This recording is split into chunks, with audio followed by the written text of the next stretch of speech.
Okay, maing mudto na usab kanatong tanan, Luzon, Visayas, Mindanao. Mayong mudto Philippines, mayong mudto world, mayong mudto universe. Ana na punta mga higala dili nga atong tulumanon sa kahanginan. C-on-A, Cathy Kisses on Air. O ako lang gihapon kini inyong ubos nga alagad, Reverendo Padre Edwin Academia Akab. Abay no, adlaw na usab karon nga unsa man tarong adlaw may higala.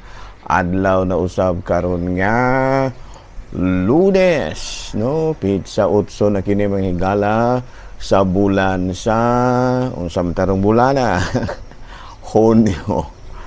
Hunyo karon mga higala, no? Sa mga nga padayon kita sa ato nga mga pagpangalagad.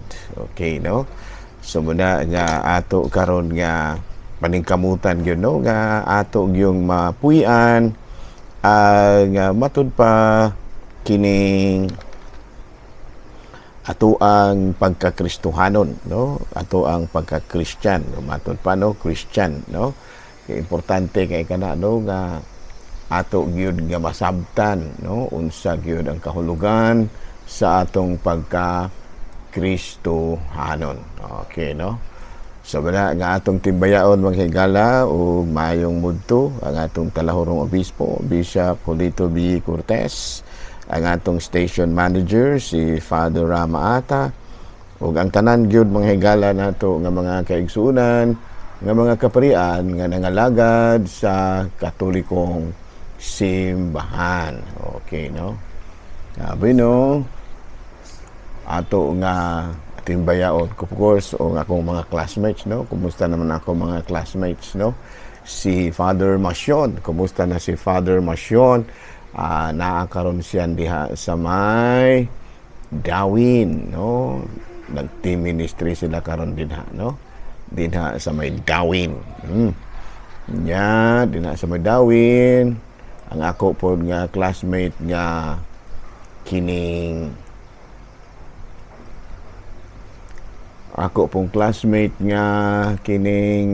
naakaroon din sa San Juan. Oh, kumusta na po si Father Dami, no? Si Father Dami Heramis, no? Kumusta na si Father Dam, no? San Juan Siquijor, no? Kumbate na po si Padre din ha, no? Kay kining bang kuan mong higala, no?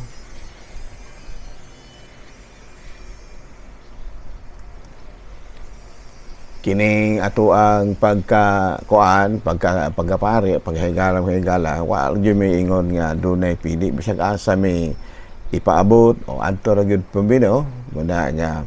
So karong adlaw mahigala, no? Ato nga tarong adlaw mahigala pizza utso ni ining bulan sa kining Hunyo, no? Kumana, no? So padayon kita sa ato karong nga pagpangalagad. Ari kita manghigala sa ato nga CBCP News, Balitang Simbahano ni ining kamudtuhon. Abi na manghigala Bishop-elect Nick Bakilar, no, nakatakda na, no, ang iyahang ordinasyon isip obispo dinha sa may Diocese of Urdaneta.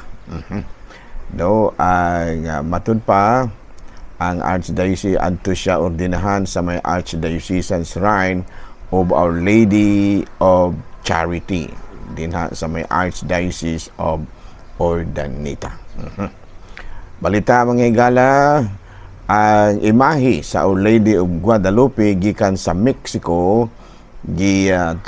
gituuhan nga moabot karong semanaha, no?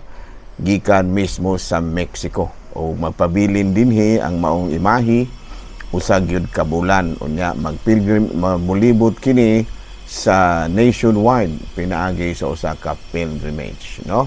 So karong adlaw mahigala atong gihinumduman ang pagbisita, atong gipadisidugan ang pagbisita unya sa milagruso kaayo, no, nga Our Lady of Guadalupe kanang imahe. Hala, no? Padayon ta mga gala, ari kita sa atong Saint of the Day. Aboy na nga atong Saint of the Day mga higala. Sigundiri sa ato ang listahan, mausi Saint William of York. No? Saint William of York. Aboy no, kini karong adlaw mga higala, kini si Saint William of York, no? Usa kini siya ka anak ug dato, no? O gani usa ko dito kini siya matawo mahigala sa England, no, sa Yorktown sa England mahigala niya. His mother was the half sister of King William, no? Young William became treasurer of the Church of York at an early age and was elected Archbishop of York in 1140. No, niya sa iyaha nga pagka-obispo sa York mga gala, no?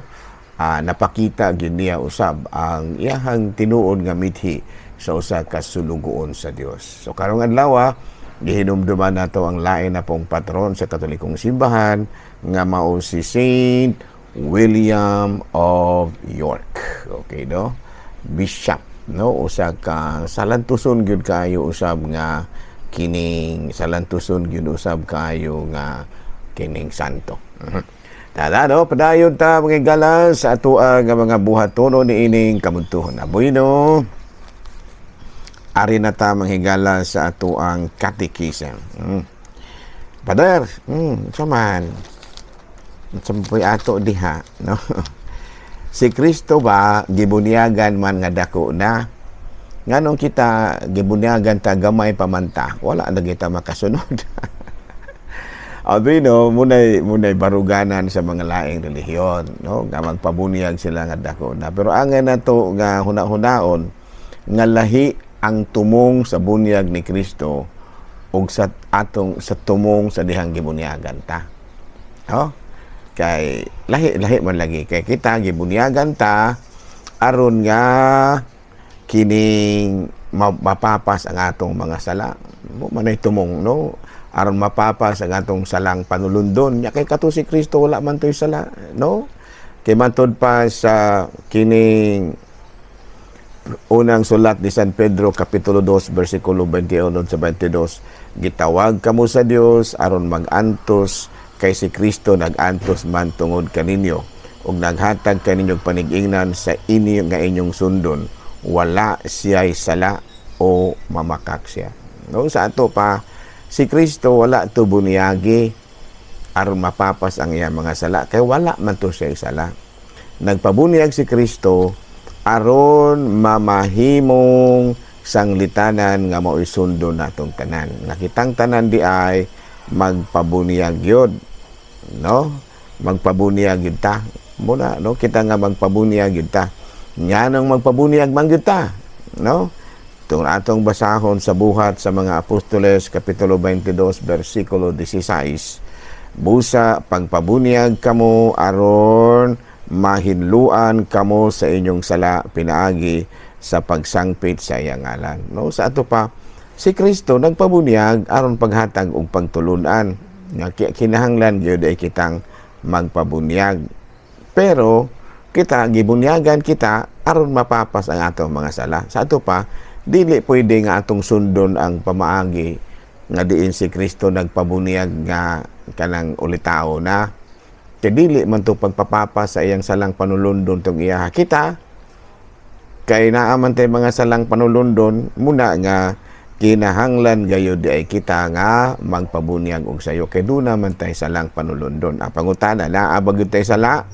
Ang tubag na, Kung atong basahon sa Salmo 51, versikulo 5, dautan ako, sukad ako mahimugso, ug makasasala ako sukad ako gipanamkon. Sa ato paduna gid ay kitay sala nga panulundon kay bisan to apata mao pagani kita sa sabakan sa atong ginikanan aduna naman kitay kasalanan, no? O gani dautan naman gani kita sukad kita nahimugso mo na nga kinahanglan nga bata patahinluan na ta sa atong mga sala kay simbako ba dili ta maabtag 18 ang edad mawala na ta aning kalibutan na So dili ta kasulod sa langit kay wala pa man mapapas ang atong salang panulundon kay wala man gyud sala, wala man gyud tawo makasasala nga makasulod og langit. Amen. So sa dahil na lamang ng mga laing relihiyon kay mo po na ilaha, no, wala na gani sila salang panulundon, no, doon na gyud na sila, no, kay tao ba ya, no, niya lahi pod ang ilang pagpabunyag para unsar na na. In the first place, ang nagbunyag nila dili pod pare, kay ang may katungod sa pagbunyag pare ra ba ya, kay kita nagbunyag-bunyag raman po silang ilang-ilang, so ang pagpagusto ra sila, kay in the first place ang ilang bunyag dili man makapapas og sala, kay ngano man ang bunyag sa laing relihiyon dili masama sa ato, kay kita ang nagbunyag nato may katungod magyud pagbunyag, kay mga sumusunod man lagi kita ni Kristo ga atong nadawat gikan sa mga apostoles hangtod karon. Pero sila no dili lang ta moingon bitaw, dili lang ta maghukom, no, pero sa kay mura na ato dili lamang ta magpadala na ng mga argumento sa mga laing relihiyon nga magpabunyag silang dako na karon makasunod sila kang Kristo. Di lagi pwede, kay gano man kita gibunyagan kita aron mapapas ang atong mga sala. Ang mga laing relihiyon nagpabunyag na sila pagsunod na gyud kang Kristo, pero si Kristo nagpabunyag aron nga mamahimong sanglitanan, aron nga mausundon sa katawhan. Okay, klaro? O, sana pabunyagan ayaw mong padala. Ayaw mong pagdalaan ng mga argumento bitaw nga kanunay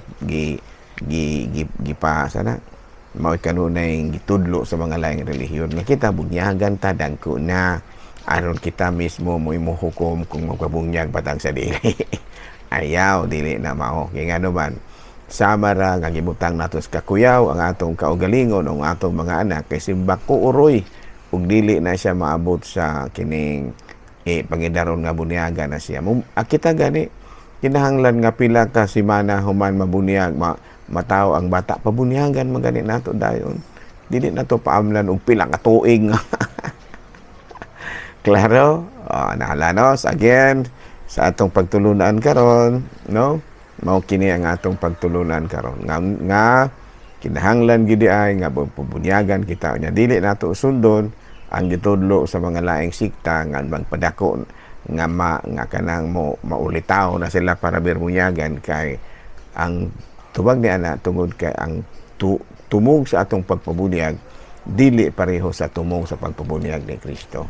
Ang katong pagpabunyag ni Kristo is to set an example na kitang tanan di ay magpabunyag yun. Pero ang ato dili to set an example para nga matangtang ang salang panulundon. Usa kanito sa 1 Peter chapter 2 verses 21 to 22, gitawag kamo sa Dios aron magantos kay si Kristo nagantos man tungod kaninyo ug naghatag kaninyong panig-ingnan aron inyong sundon. Wala siya sala o namakaksya. Pero kita busa sa Buhat kapitulo 2 bersikulo 16, busa pagpabunyag na aron mahinlo ka sa imong mga sala pinaagi sa pagsangpit sa iyang ngalan. May sala pa di ay ang gamayng bata? Aduna. Sa Salmo 51 bersikulo 5, dautan ako sukad ako mahimugso ug makasasala ako sukad ako gipalamkon. Okay? Nala din na lang sa takutob ha.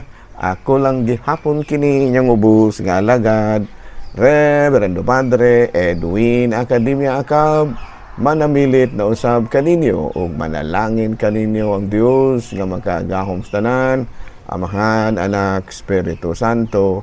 Good noon, Pilipinas.